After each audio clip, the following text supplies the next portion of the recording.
প্রথম পর্বে আমরা দেখেছি কিভাবে সমাজের তৈরি রীতিনীতি আমাদের চিন্তাভাবনাকে নির্দিষ্ট একটা সীমানা বা গণ্ডির মধ্যে আটকে রাখে। আজকে আমরা দেখব কোরআনের আয়াতে সরাসরি চোখ রেখে কোরআন আসলে একজন মানুষের ধার্মিকতা বা তাকওয়া কিভাবে মাপে। কেবল প্রথাগত ইবাদত আর আচার অনুষ্ঠানই কি শেষ কথা, নাকি পরিবারে ইনসাফ, সন্তানকে স্বাবলম্বী করা এবং বঞ্চিত মানুষের হক আদায় করা আল্লাহর কাছে এগুলোই সবচেয়ে বড় গুরুত্ব বহন করে। স্বাগত জানাচ্ছি কোরআন কি বলে আর আমরা যা পালন করি সিরিজের দ্বিতীয় পর্বে। আমাদের সকলের উপরে স্রষ্টার পরম শান্তি, কল্যাণ ও নিরাপত্তা বর্ষিত হোক।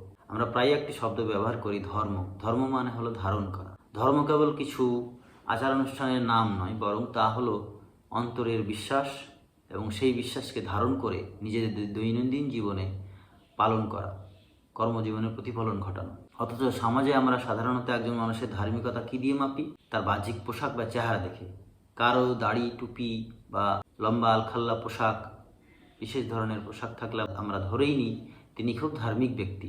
অন্যদিকে আধুনিক পোশাক পরিহিত একজন মানুষ যে হয়তো ব্যবসায় প্রতারণা করে না, মিথ্যে কথা বলে না, মানুষের পাশে দাঁড়ায়, তাকে আমরা একদম সাধারণ ভেবে এড়িয়ে চলি। তাহলে প্রশ্ন হলো, কুরআন মানুষের ধার্মিকতার মূল্যায়ন কোন বিষয়টিকে সবচেয়ে বেশি অগ্রাধিকার দিয়েছে? আমি দাড়ি, টুপি বা আলখাল্লা পোশাককে, ইসলামিক ঐতিহ্যকে ছোট করছি না। পোশাক পরিচ্ছদের পরার ব্যাপারে ব্যক্তিগত স্বাধীনতা অবশ্যই আছে, যার যা পছন্দ সে পরবে। কিন্তু এই বাহ্যিক পরিচয় কি একজন মানুষের সম্পূর্ণ ধার্মিকতার মাপকাঠি কোরআনের আলোতে? সেটাই আমরা দেখব সূরা বাকারা 177 নম্বর আয়াতে। ধার্মিকতা শুধু এতেই সীমাবদ্ধ নয় যে তোমরা তোমাদের মুখ পূর্ব বা পশ্চিম দিকে ফেরাবে। ধার্মিকতা হলো, প্রকৃত ধার্মিকতা হলো সেই যে বিশ্বাস স্থাপন করে আল্লাহ বা স্রষ্টার প্রতি, ফেরেশতাগণের প্রতি, শেষ দিবসের প্রতি, পৃথিবীতে যত নবীগণ এসছে বা প্রফেট বা মেসেঞ্জার এসছেন তাদের প্রতি, এবং তাদের উপর যে কিতাব এসেছে সেই কিতাবের প্রতি। এই সব কিছু মিলিয়ে বিশ্বাস। এবং যিনি নিজের প্রিয় সম্পদ, ভালোবাসা থাকা সত্ত্বেও অসহায় মানুষকে, এতিমকে, মুসাফিরকে, মিসকিনকে এবং সাহায্য প্রার্থীদেরকে বিলিয়ে দেয়, যিনি সালাত কায়েম করেন ও জাকাত প্রদান করেন, যিনি দেওয়া প্রতিশ্রুতি রক্ষা করেন এবং দুঃখ, কষ্ট, অভাব ও বিপদের সময় ধৈর্য ধারণ করেন, তারাই হলো সত্যবাদী আর তারাই হলো মুত্তাকি। মুত্তাকি মানে আল্লাহ ভীরু, গড কনসাসনেস। প্রিয় দর্শক, এখানে লক্ষ্য করুন, এখানে আল্লাহ কিন্তু সালাহ ও জাকাতের আগেই সম্পদ, ভালোবাসার পরও তা আত্মীয়, এতিম, অভাবগ্রস্তদের মধ্যে বিলিয়ে দিতে বলেছেন। অর্থাৎ এটি হলো আপনার স্বতঃস্ফূর্ত ঐচ্ছিক দান। আর জাকাত হলো সারা বছর নিজের খরচের পরে যে সঞ্চয় থাকবে তার একটা নির্দিষ্ট শতাংশ অসহায় মানুষ বা গরিব মানুষ বা আত্মীয় স্বজনকে বিলিয়ে দিতে বলছে, দান করতে বলছে। এটা বাধ্যতামূলক। এই বাধ্যতামূলক হলো জাকাত। এখানে কোরআন দুটিকেই আলাদাভাবে গুরুত্ব দিয়েছে, ঐচ্ছিক দান এবং জাকাত। সুতরাং ধার্মিকতা কেবল আনুষ্ঠানিকতা নয়, তা মানুষের বিশ্বাস, চরিত্র, সততা এবং সামাজিক দায়বদ্ধতার এক অপূর্ব সমন্বয়। কিন্তু আমরা সমাজে কি দেখি? হজের সময় এই যে আমরা ছোটবেলা থেকে কি শুনে এসেছি? ছোটবেলা থেকে শুনে এসেছি যে ঈমান বা বিশ্বাস, সালাত বা নামাজ, রোজা, জাকাত এবং হজ, এই 5টা জিনিস ইসলামের ভিত্তি, মূল ভিত্তি। আমরা ছোটবেলা থেকেই শুনে আসছি। হ্যাঁ, রাসূল সাল্লাল্লাহু আলাইহি ওয়াসাল্লাম, ওনার উপরে শান্তি ও রহমত বর্ষণ হোক, এর বিখ্যাত হাদিস ইসলামের কাঠামোগত ভিত্তি হিসাবে এই 5টি স্তম্ভের কথা বলা হয়েছে। কিন্তু আমাদের ভেবে দেখতে হবে, এই 5টা বিষয় কি ইসলামের সম্পূর্ণ রূপ? কোরআনের 2 নম্বর সূরা আল বাকারা 177 নম্বর আয়াতে স্পষ্ট করে দেয় যে আল্লাহর কাছে সবচেয়ে মর্যাদাপূর্ণ বান্দা হলেন সত্যবাদী এবং মুত্তাকি। আর পবিত্র কোরআনের কোথাও কিন্তু মুত্তাকি বা সত্যবাদী হওয়ার জন্য হজ পালন করাকে আবশ্যকীয় শর্ত হিসেবে রাখা হয়নি। কিন্তু আমরা সমাজে কি দেখি?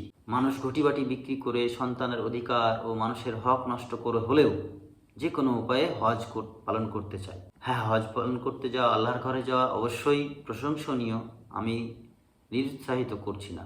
কিন্তু আমাদের অনেক পরিবারেই দেখা যায় বাবা মা লাখ টাকা খরচ করে হজে যাওয়ার প্রস্তুতি নিচ্ছেন, কিন্তু ঘরের ছেলে মেয়ে বা সন্তানদের আর্থিক সচ্ছলতা, স্বাবলম্বিতা বা ক্যারিয়ারের প্রাথমিক ভিত গড়ে তোলার জন্য যে সামান্য টাকা খরচ করতে দ্বিধা করছেন। যদি খরচ করি তাহলে আমি হজে যেতে পারবো না, এই কাজটা করি তাহলে আমি হজে যেতে পারবো না।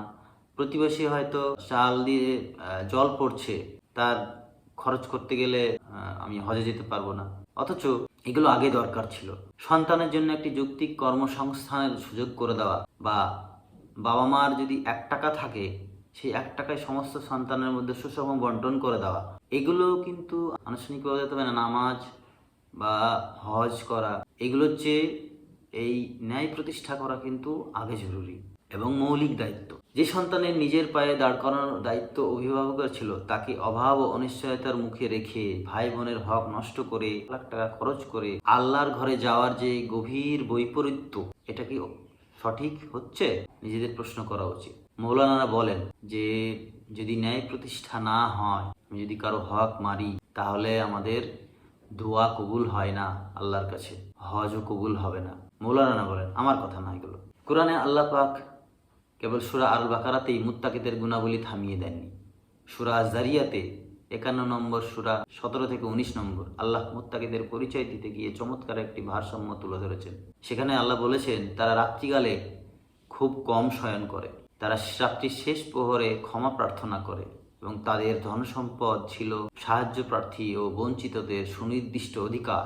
একটু ভেবে দেখুন, একদিকে রাতের শেষ ভাগে পরম নীরবতায় স্রষ্টার সাথে একান্তে সম্পর্ক স্থাপন, আর অন্যদিকে দিনের বেলা নিজের উপার্জিত সম্পদে সমাজের অভাবগ্রস্ত ও বঞ্চিত মানুষের অধিকার আদায় করা। এই দুটির সমন্বয়ে তৈরি হয় একজন আসল মুত্তাকি। আর এই মুত্তাকিদের পুরস্কার হিসেবে আল্লাহ বিশ্বজগতের সুসংবাদ দিয়েছেন, তাদেরকে বলেছেন, গ্যারান্টি দিয়েছেন জান্নাতের, যে এবং কোরআনে বারবার এসেছে যে যারা বিশ্বাসী, বিশ্বাসের খবর কে রাখেন? উপরওয়ালা, এবং সৎকর্ম করেন, অনেকবার এসেছে, তাদেরকে আল্লাহ পুরস্কারের গ্যারান্টি দিয়েছেন, জান্নাতের গ্যারান্টি দিয়েছেন। এবার আসি নামাজের কথা। সালাহ মানে কিছু নির্দিষ্ট শারীরিক অঙ্গভঙ্গির মাধ্যমে নামাজ পড়া না। আল্লাহ পাক সূরা আল বাকারা 177 নম্বর আয়াতেই বুঝিয়ে দিয়েছেন, শুধুমাত্র পূর্ব বা পশ্চিম দিকে মুখ ফিরিয়ে দাঁড়ানোটি আসল ধার্মিকতা নয়। আমরা সালাতের মধ্যে যে কোরআন তেলাওয়াত করি, তা করুণাময় আল্লাহর বাণী। এই ঐশ্বরিক বাণী কেবল না বুঝে মুখস্থ আড়ে যাওয়া নাম সালাত হতে পারে না। সেই বাণী অর্থ বোঝা এবং তাকে নিজের বাস্তব জীবনে অনুসরণ করার পূর্ণাঙ্গ রূপই হলো সালাহ আদায় করা, আর তা না হলে শুধু দিক পরিবর্তন করার নামান্তর। আর এখান থেকে আমাদের মূল প্রয়োজনটি আসে, আমাদের অবশ্যই কোরআনকে অর্থসহ বুঝে পড়তে হবে, যাতে আল্লাহর প্রতিটি বিধানকে আমরা আমাদের কর্মজীবনে বাস্তবায়ন করতে পারি। কিন্তু দুর্ভাগ্যবশত আমাদের সমাজে কি দেখি, এক ধরনের সামাজিক ও মানসিক নিষেধাজ্ঞা তৈরি করে রাখা হয়েছে। আমাদেরকে বলা হয় বাংলায় অনুবাদ কোরআন পড়া যাবে না, বাংলায় পড়লে নাকি সঠিক অর্থ বোঝা হয় না বা গোনাহ হবে। আমি কিছুদিন আগেও শুনলাম একজন মৌলানা বলছেন যে বাংলায় অর্থ বুঝে কোরআন পড়া যাবে না। আমার খারাপ লাগে। শুধু এটাই নয়, গ্রামের, আমার বড় গ্রাম, সেখানে আমি মাদ্রাসায় বললাম যে মানুষকে বোঝানোর জন্য মাসে হোক একটা যদি বাংলা কোরআনের তর্জমা বিলি করা হয়, আগ্রহ প্রকাশ করেনি, অনেকবার বলেছি, কিন্তু তারা আমার কাছে মসজিদ বানানোর জন্য চাঁদা চাইতে আসে। এই যে জুম্মার নামাজ হয়, সেখানে খুতবা দেওয়া হয়, সেই একই আরবিতে বলা হয়। খুতবা মানে হলো ভাষণ। তো মানুষকে তার নিজস্ব ভাষায় যদি ভাষণ দেওয়া হয়, মানুষ তাহলে সচেতন হতে পারত, যে কোনো বক্তব্য দেওয়া। আমার সঙ্গে আপনাদের অনেকেরই এই নিয়ে দ্বিমত পোষণ করতে পারেন, কিন্তু আমার মনে হয় এগুলো বাংলা ভাষায় হওয়া উচিত ছিল, মানে বুঝে বলা উচিত ছিল। তাহলে আমি যে বাংলায় জন্মগ্রহণ করে কি অপরাধ করেছি?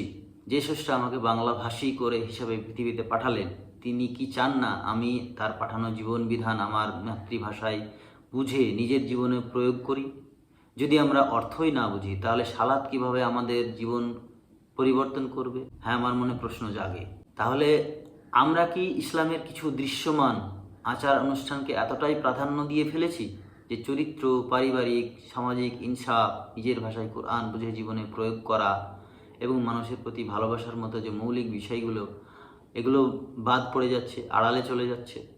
বাহ্যিকভাবে একজন মানুষকে অত্যন্ত ধার্মিক দেখালে কি তার ভিতরটাও তেমনি শুদ্ধ হবে? হতে পারে, আবার নাও হতে পারে। আমরা যে বাহ্যিক আড়ম্বরগুলো পালন করছি, সেগুলি কি ইসলামের কোরআনের আলোয় ধার্মিকতা? কোরআনে কিন্তু সূরা আল মুনাফিকুনের 4 নম্বর আয়াতে এমন কিছু মানুষের সতর্কবার্তা দিয়েছেন যাদের সুঠাম বাহ্যিক রূপ এবং চমৎকার কথা মানুষকে মুগ্ধ করত, কিন্তু তাদের অন্তরের বাস্তবতা ছিল একেবারেই ভিন্ন, অন্তঃসার শূন্য। তাহলে বাহ্যিক অনুকরণ আর অন্তরের প্রকৃত তাকওয়ার মধ্যে আসল পার্থক্যটা কোথায়? কোরআন কিভাবে মানুষের মন, বিশ্বাস আর চরিত্রকে মেপে দেখে, সেই বিষয়ে আমরা কথা বলবো আগামী পর্বে। আমি ডাক্তার আব্দুল শামীম। আপনারা সবাই সুস্থ থাকুন, ভালো থাকুন, আর সবচেয়ে বড় কথা, নিজেকে প্রশ্ন করতে থাকুন। কারণ সত্যকে জানার সবচেয়ে সুন্দর যাত্রাটা অন্যকে দিয়ে নয়, নিজেকে প্রশ্ন করা দিয়েই শুরু হয়। ধন্যবাদ।